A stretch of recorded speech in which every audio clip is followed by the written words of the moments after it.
누가복음 10장 17절에서 24절입니다. 70인이 기뻐하며 돌아와 이르되 주여 주의 이름이면 귀신들도 우리에게 항복하더이다. 예수께서 이르시되 사탄이 하늘로부터 번개같이 떨어지는 것을 내가 보았노라. 내가 너희에게 뱀과 정갈을 밟으며 원수의 모든 능력을 제할 권능을 주었으니 너희를 해칠 자가 결코 없으리라. 그러나 귀신들이 너희에게 항복하는 것으로 기뻐하지 말고 너희 이름이 하늘에 기록된 것으로 기뻐하라 하시니라. 그때 예수께서 성령으로 기뻐하시며 이르시되 천지의 주제이신 아버지여, 이것을 지혜롭고 설기 있는 자들에게는 숨기시고 어린 아이들에게는 나타내심을 감사하나이다. 옳소이다. 이렇게 된 것이 아버지의 뜻이니이다. 내 아버지께서 모든 것을 내게 주셨으니 아버지 외에는 아들이 누구인지 아는 자가 없고 아들과 또 아들의 소원대로 계시를 받는 자 외에는 아버지가 누구인지 아는 자가 없나이다 하시고 제자들을 돌아보시며 조용히 이르시되 너희가 보는 것을 보는 눈은 복이 있도다. 내가 너희에게 말하노니 많은 선지자와 임금이 너희가 보는 것을 보고자 하였으되 보지 못하였으며 너희가 듣는 바를 듣고자 하였으되 듣지 못하였느니라. 아멘. 어제 본문에서는 예수님께서 70명의 제자를 파송하는 장면이었습니다. 70명의 제자를 파송하는 장면은 누가복음에만 기록되어져 있습니다. 오늘 본문에서는 예수님께서 파송하신 70명의 제자들이 돌아와 예수님께 보고하는 장면으로 시작합니다. 17절에 보면 70인이 기뻐하며 돌아와 이르되 주여 주의 이름이면 귀신들도 우리에게 항복하더이다.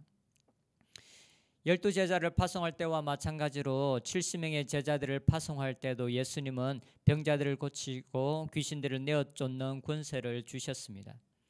어제의 본문 9절에 보면 너희들이 다니면서 거기에 있는 병자들을 고쳐라 라고 말하고 있습니다. 예수님께서 병자들을 치료하는 권능을 주셨습니다. 그리고 오늘 본문에 그들은 돌아와서 주의 이름이면 귀신들도 우리에게 항복하더이다 라고 말하고 있습니다. 그리고 오늘 19절에 보면, 말씀 19절에 보면 내가 너희에게 뱀과 정갈을 밟으며 원수의 모든 능력을 제어할 권능을 주었으니 너희를 해칠 자가 결코 없으리라. 예수님은 12명의 제자들 뿐만 아니라 70명의 제자들을 파송하면서도 예수님의 그 능력과 권세를 그들에게 주셨다라는 것을 알 수가 있습니다. 이러한 사실은 70명의 제자들을 흥분시키기에 충분했습니다. 귀신을 내어쫓고 그리고 병자들이 자신의 손을 얹어 기도할 때에 치유되는 것을 보는 것은 정말로 너무나 기쁘고 흥분되는 일이었을 것입니다. 그들이 돌아와 기쁨으로 예수님께 보고하는 것은 당연했을 것입니다. 그렇게 기뻐하고 흥분되어 있는 제자들을 향하여 예수님께서 말씀하십니다. 20절입니다. 그러나 귀신들이 너에게 항복하는 것으로 기뻐하지 말고 너희 이름이 하늘에 기록된 것으로 기뻐하라. 진짜 중요한 것은 무엇입니까? 진짜 우리가 기뻐해야 될 것은 우리의 이름이 하늘의 생명책에 기록되어져 있는 것입니다. 우리가 하나님의 심판대 앞에 섰을 때 하나님께서 우리를 어렵다 여겨주시는 것, 우리가 구원받는 것, 그것이 정말 우리의 삶에 그 무엇과도 비길 수 없는 우리가 기뻐해야 될 일입니다. 그리고 또한 우리가 추구해야 될 일입니다. 마태복음 7장에 보면 마지막 하나님의 심판의 때에 관련되어져 있는 구절이 있습니다. 그곳에서 하나님 앞에 구원받지 못하는 자들에 대한 이야기가 나오고 있는데요. 마태복음 7장 22절에 이렇게 기록하고 있습니다. 그날에 많은 사람이 나더러 이르되 주여 주여 우리가 주의 이름으로 선지자 노릇하며 주의 이름으로 귀신을 쫓아내며 주의 이름으로 많은 권능을 행하지 아니하였나이까. 이들은 12사도와 같이 그리고 70명의 파송된 자들과 같이 귀신을 쫓아내고 주의 이름으로 권능을 행하는 자들이었습니다. 그런데 이렇게 권능을 행하고 권세를 가진 자들을 향하여 예수님께서는 나는 너희들을 모른다. 너희들은 구원받지 못한 자들이다 라고 말씀하십니다. 그 다음 9절에 7장 23절에 이렇게 기록하고 있습니다. 그때에 내가 그들에게 밝히 말하되 내가 너희를 도무지 알지 못하니 불법을 행하는 자들아 내게서 떠나가라. 귀신을 내어 쫓고 많은 권능을 행했음에도 불구하고 하나님께서 모른다고 말씀하시는 자들이 있다는 것입니다. 귀신을 내어 쫓고 권능을 행하지만 마지막 때 구원받지 못하는 자들이 있다는 것입니다. 그리고 성경은 그날에 많은 사람이 나더러 이르되 라고 말하면서 이러한 사람들이 적지 않고 많다라는 것을 말씀하고 있습니다.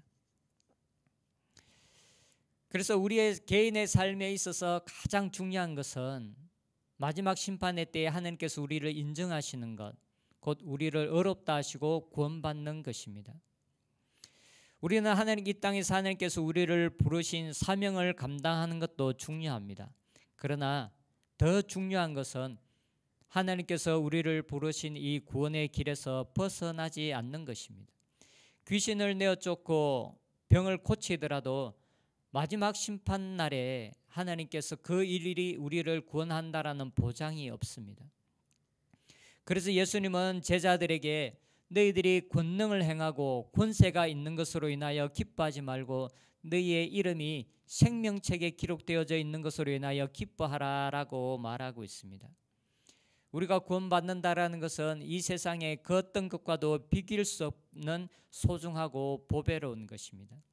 이 땅에서 아무리 많은 권능을 행하고 권세를 행하고 귀신을 내어 쫓는다 할지라도 우리가 구원받지 못한다면 아무런 의미가 없는 것입니다. 우리가 걸어가는 이 생명의 길, 이 구원의 길은 정말 좁고 협착하다는 것을, 그리고 이 길을 찾는 자들이 적다는 것을 알아야 합니다. 우리는 예수님께서 그 권능을 행하고 불법을 행하였지만 그들을 향하여 불법을 행하는 자들아 내게서 떠나가라 라고 말씀하셨던 것처럼 하나님의 말씀대로 살아가고 하나님의 말씀에 순종하는 이 삶의 길에서 벗어나면 안 됩니다. 이처럼 소중한 구원의 길, 이 생명의 길은 모든 사람들에게 나타나지고 모든 사람들에게 계시되어지는 것이 아닙니다. 21절과 22절입니다.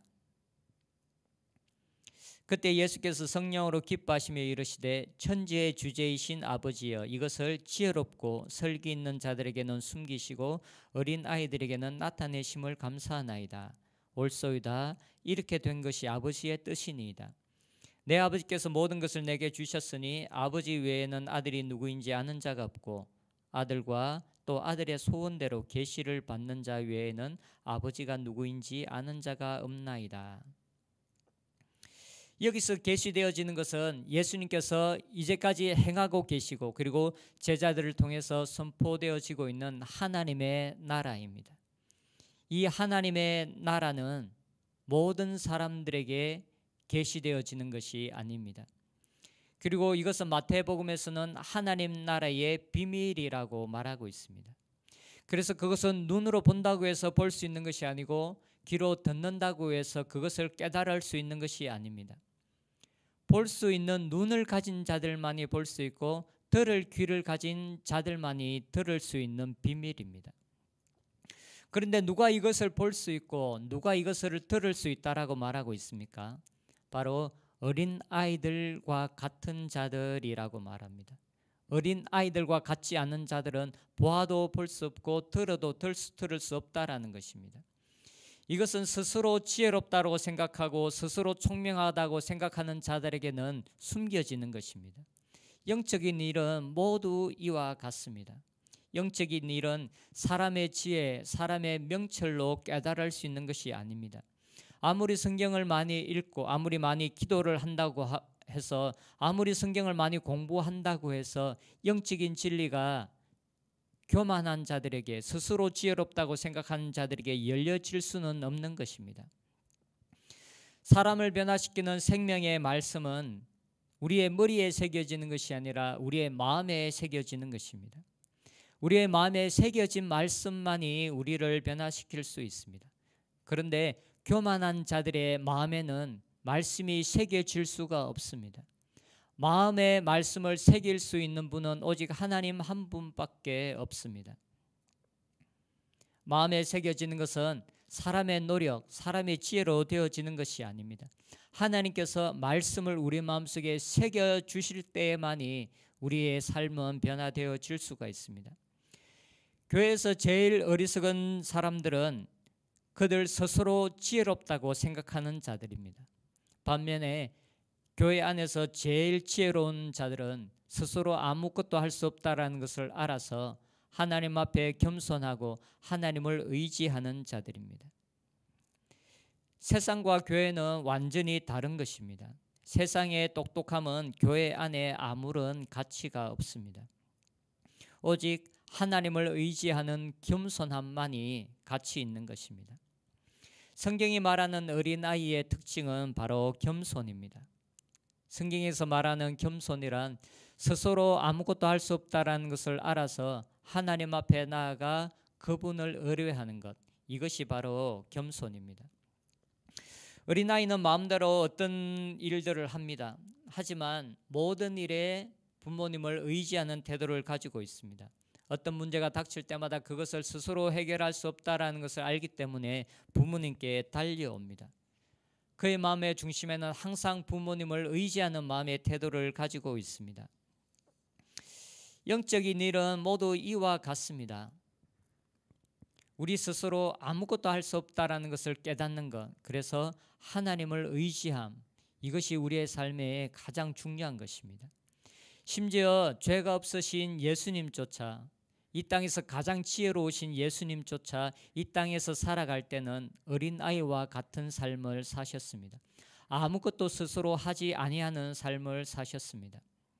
예수님이 이 땅에서 행하시는 모든 일들을 아버지께서 행하시는 일을 보고 내가 행했다라고 말씀하고 있고, 내가 이 땅에서 말하는 모든 말들이 내 속에서 말씀하시는 아버지의 말이었다라고 말하고 있습니다.